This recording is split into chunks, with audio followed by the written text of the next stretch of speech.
ছুটির দিনের ছোটখাটো বই। দেখ ভাই, আজকে চান রাত মানে কালকে ঈদের দিন। আমার কোনো কামকাজ নাই এবং বন্ধু বান্ধব নাই যাদের সাথে আমি ঘুরতে বেরোতে পারবো, তাই স্যাডলি বই নিয়ে ভিডিও বানাচ্ছি। আপনার যদি এর থেকে বেটার কাজ থাকে, বই পড়া ছাড়া অন্য কিছু করতে প্রেফার করেন, ডু দ্যাট প্লিজ।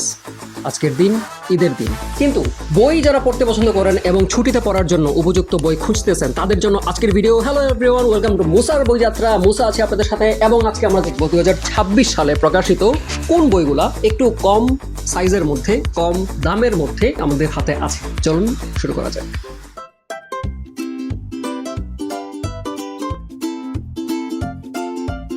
প্রথমে ভাই, বেঙ্গল বুকস একটা সিরিজ বানাইছে ওয়েস্টার্নের। আপনারা সেবার প্রকাশনের ওয়েস্টার্ন নিয়ে বেশি অবগত, বাট বেঙ্গল বুকস খুবই কনসিস্টেন্টলি ওয়েস্টার্ন আনতেছে এবং সেগুলোর যা মাখন প্রচ্ছদ হইতেছে না ভাই।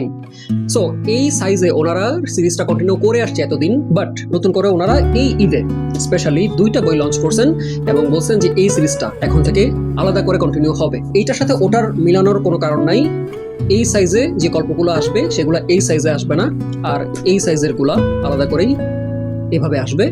এখানে কন্টেন্ট একটু কম, গল্পটা একটু ছোট, কিন্তু সাইজটা ভাই এত সহজ ক্যারি করে বেড়ানো এবং বইটাও যেহেতু ইজি রিড, যে কোনো মোমেন্টে বা যে কোনো পরিস্থিতিতে আপনি ভিড়ের মধ্যে খাড়ায় আছেন, গ্যাঞ্জামের মধ্যে ভালো লাগতেছে না, বই টান দিয়ে বের করলেন, পড়াশুরু করলেন। আমি ভাই কোরবানির হাটে যাওয়ার পথে অর্ধেক পড়ে ফেলছি এই বইটা, তাই বলতে পারি বইটা কেমন। আপনারা ওয়েস্টার্ন জনরা যারা একটু আইডিয়া রাখেন, সিনেমাতে যেমন দেখছেন আর কি, আমেরিকায় এমন একটা সময়ের গল্প যখন আসলে আইনের শাসন ওই জায়গাগুলোতে ভালো মতো ছিল না। তো যার হাতে বন্দুক তার হাতে ক্ষমতা।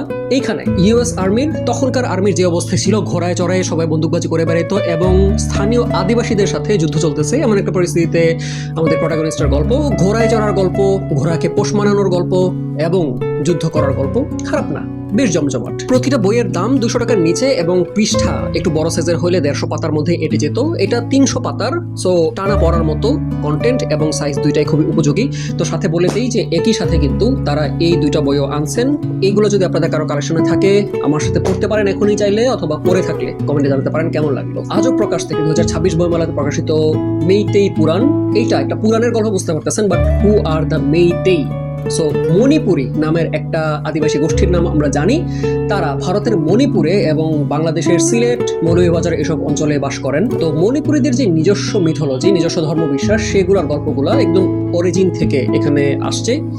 খুবই সহজ পাঠ্য এবং এইরকম গল্পগুলা, যেহেতু আমি মিথোলজি পছন্দ করি, সো প্রত্যেকটা মিথেই একটা বয়ান থাকে যে গডরা কোথা থেকে আসছে, পৃথিবী কি করে তৈরি হলো, মানুষ কোথা থেকে আসছে এবং অন্যান্য কিছু ফোকলোর। এসব মিলাই ফ্রেশ একটা রিড ছিল, কারণ একটা নতুন কালচারের পরিচয় আমি পেয়েছিলাম মেইতেই পুরাণ পড়তে গিয়ে। সানারি দেবী শানু বইটা লিখেছেন, উনি নিজে মণিপুরী এবং নিজের মিথটাকে খুবই যত্নের সাথে তুলে ধরছেন। বইটার পেজ কাউন্ট 152 এবং একটানা পড়ার মতো কিছু নাই। এখানে ছোট ছোট অনেকগুলো গল্প আছে, সো ভেঙে ভেঙে পড়তে পারবেন। নেক্সট আপ, উপন্যাস সতীর্থ থেকে প্রকাশিত মৃত্যু হাসে বাঁ চোখে।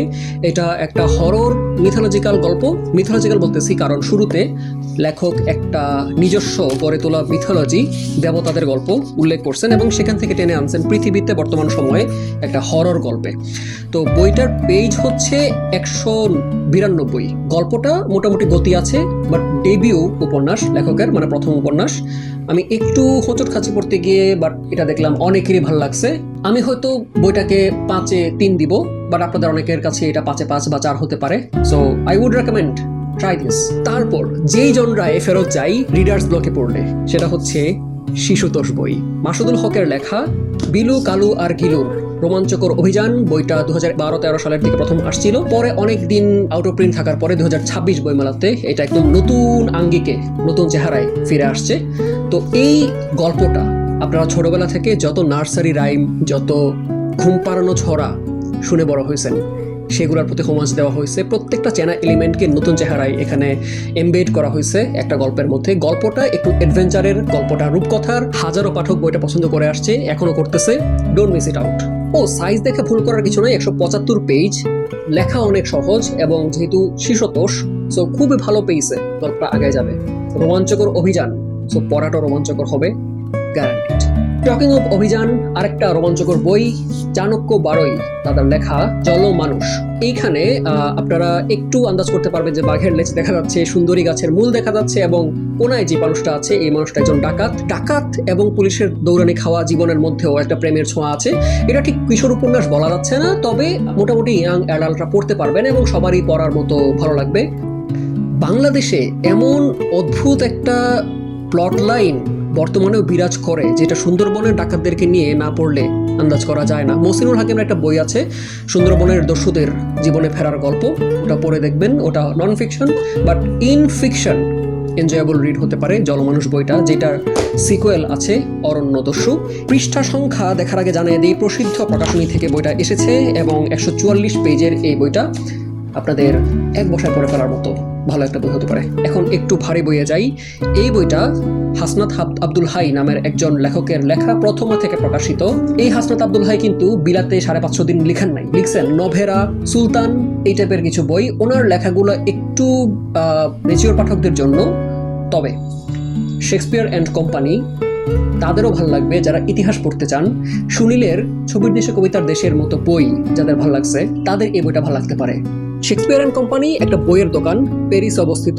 সো ফ্রেঞ্চ ভাষার প্রকাশকদের পাশাপাশি তারা ইংরেজি ভাষার বই প্রকাশ করত এবং বিক্রি করত, এটা তাদের স্পেশালিটি। অন্য স্পেশালিটি হচ্ছে জেমস জয়েসের ইউলিসিস বইটা এই দোকান থেকে প্রথম প্রকাশিত হয়, যেটা নিয়ে আসলে এই বইয়ের কাহিনী। সো সামনে ওডিসি সিনেমা আসতেছে। ওডিসি একটা মহাকাব্য, যে মহাকাব্যের উপর বেসিস করে ইউলিসিস লিখেছিলেন জেমস জয়েস, এবং জয়েসের ওই বই প্রকাশের কাহিনী হচ্ছে এখানে আছে। এখানে গল্পটা পড়তে ইন্টারেস্টিং তার কারণ এই গল্পে প্যারিসে তখন যত লেখক উপস্থিত ছিলেন তাদের অনেকের নাম আপনারা চিনবেন, তাদের উপস্থিতি, তাদের কন্ট্রিবিউশন এই গল্পে। জেমস জয়েস নিজে স্ট্রাগল করছিলেন বইটা প্রকাশ করা নিয়ে। বইটা প্রকাশ করতে চাচ্ছিলেন না প্রকাশকরা, বিকজ তখন তার নামে অশ্লীলতার মামলা চলছিল। প্রতিবন্ধকতার পর তিনি কেমন করে বইটা প্রকাশে সক্ষম হলেন, এবং সেখানে আমাদের প্রকাশক, নারী প্রকাশক সিলভিয়া বিচ কেমন অবদান রাখলেন, এই সব কিছু নিয়ে গল্পটা খুবই ইন্টারেস্টিং। আমার পরে মজা লাগতেছে, কারণ ওই যে পরিচিত নাম এবং যে সময়কালটা, মানে যুদ্ধের পরপর, বিশ্বযুদ্ধের পরপর প্যারিস। সো সময়, মানুষ, গল্প সবকিছু মিলাই বেশ ইন্টারেস্টিং একটা রিড। 78 পাতার বই এক বসায় পড়ে ফেলার মতো। আমি ধীরে সুস্থে পড়তে মজা নিয়ে খুবই এনজয় করতেছি। ছুটির দিনের ছোটখাটো বই। আপনাদের যদি কোনো রেকমেন্ডেশন থাকে ছুটির দিনে পড়ার মতো বইয়ের, সেগুলো আমাদেরকে কমেন্টে জানান, তাইলে আপনাদেরকে নিয়ে আমরা লিস্টটাকে আরেকটু এনরিচ করব।